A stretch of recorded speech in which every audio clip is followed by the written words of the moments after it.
Yes, I don't believe that China will exist as we know it in 10 years. I believe that China will have fallen apart. It will have divided up and possibly gone into catastrophic civil war, costing tens of millions of lives. So I don't believe that China is long for this world.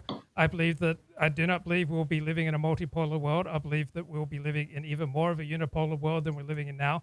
I believe the United States will be more powerful vis-a-vis its competitors in 10 years than the United States is today. I believe that essentially the United States will be a rogue nation that will simply dictate how things will work, and there will be certain alliances that the United States will have, such as with Mexico, with Canada, with Australia, Japan, and the United Kingdom. And all those countries essentially have to be vassals of the United States. And in exchange for that, they get to have some special relationship with the United States. But I think the United States will set the terms of what goes on in the world even more decisively in 10 years, and look for China to completely fall apart and devolve in civil war, I would guess, in the next. I just want to reiterate my point because in 10 years' time, I think people will be watching this or listening to it that I disagree with what Luke just said, just to be as clear as possible about that. From Row House, do you guys believe in the terms moderate or centrist? Do you guys believe in the terms moderate or centrist matter much anymore? Do you guys see yourselves as centrist or moderate on some issues? Also, was Bill Clinton a moderate? I tend to think of him as Clinton was moderate relative to today's Democratic Party. He's also relative to obviously the left wing of the Democratic Party during his own day and age. He was always center left, but you could say he was a moderate, but one certainly who leaned leftward. But still, I would say on a very technical basis, a moderate all the same, and certainly a moderate relative to today's Democratic politics and relative to the left wing of his time in office, the 1990s to early 2000s. Now, also as to whether or not I see myself as centrist or moderate on some issues, my political views are all over the place. As I said, they generally do pull toward the right, though. On some issues, people might see me as a centrist. On other issues, some people might see me as being very clearly on the right. On other issues, people even call me a liberal or a progressive or whatever. But no, I'm a socio-political realist. It's hard to say I'm a centrist or a right winger or anything like that because my views are just so much all over the place. So I wouldn't use any of those labels to describe myself. But anyway, now also as for K Max asked, do I believe in the terms moderate or centrist, whether or not they matter much anymore?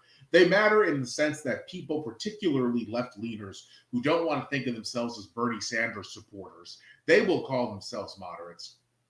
Doesn't amount to much though, because the people who they vote for are going to vote generally as their party dictates, and the left wing of the Democratic Party is ascendant within the party itself, so that's going to have more and more pull. Certainly, the left wing of the Democratic Party today has more power than it did 5 years ago, 2016, and that's a trend which is going to continue because of political demographic shifts. So I think that for those people, for those Democrats who don't like the Sandersistas, moderate and centrism still matter as terms. I don't think they matter much beyond that, even though some Republicans do like to think of themselves as centrist or moderate. But I think that as the country becomes more polarized, the entire concept of being a centrist or a moderate has less and less appeal. Luke, anything to say about what Row House brought up? Yeah, I think centrist or moderate has power in some circumstances, and in other circumstances, it's a losing formula. So sometimes it's a winning formula, sometimes it's a losing formula. Like everything else, it is contingent. It is dependent on context, time, and place, and events.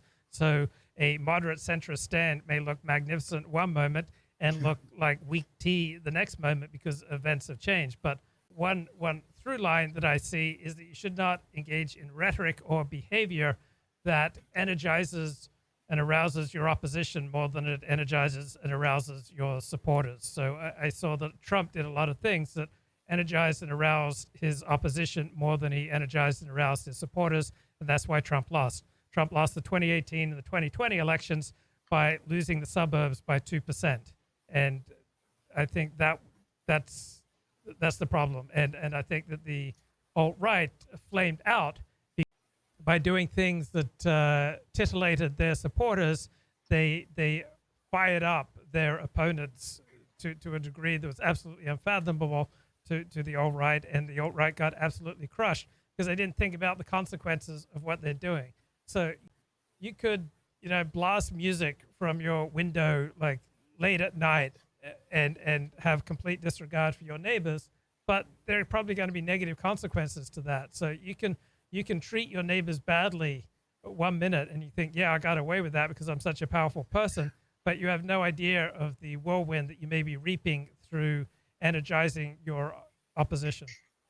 There's no question that Trump did supercharge his opposition, but it's also worth noting that the Democrats have been more and more supercharged by any Republicans from 2004 onward, because any Republican presidential nominee has been increasingly demonized by the media, which is ever more polarized, ever more partisan. And as a result of that, people on the left tend not to hear as much good stuff about Republicans as they used to. And same thing with people on the right. They don't hear as much good stuff about Democrats as they used to. But especially on the left, any Republican from 2004 onward has been increasingly demonized by the press. Mitt Romney, who went out of his way to be inoffensive, was demonized more than McCain was. McCain went out of his way to be inoffensive. He was demonized more than George W. Bush was. And then Donald Trump came along and really did add fuel to the fire. But at the same time, even though he accelerated the trend existed with or without him. And I think that the reason for this trend is because in the year 2000, so many people just could not accept the results of that election. They were very sketchy, by the way. I'm not saying that they were actually that Bush actually won that thing, but the results were very sketchy. People on the left felt that they had won and then been defeated, and so as a result, they in the media, the left grew ever more angry toward the GOP, which began to be viewed as not only politically unfortunate but politically illegitimate. And certainly that's where we're at today, but on steroids. So that's the situation there. As far as the suburbs go, the GOP has been losing ground there since 1990.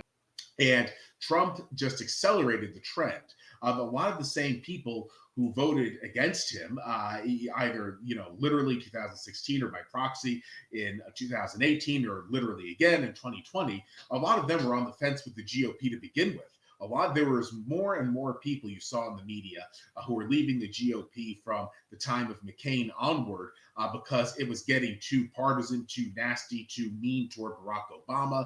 And this whole thing is part of a cultural realignment wherein the educated suburban dwelling class, and some urbanites as well, a few rural people, but it's mostly suburban and urban, they find it less and less socially desirable to be affiliated with the Republican Party. And Trump absolutely did accelerate this trend. He played a role in making it what it is now. It's not like he had no part in it, but the trend has existed since 1992, and he simply accelerated it. And there's no indication that it's going to stop anytime soon. As a matter of fact, it just got, like I said, supercharged in the 2000s, and Trump, he cranked it up to number 11.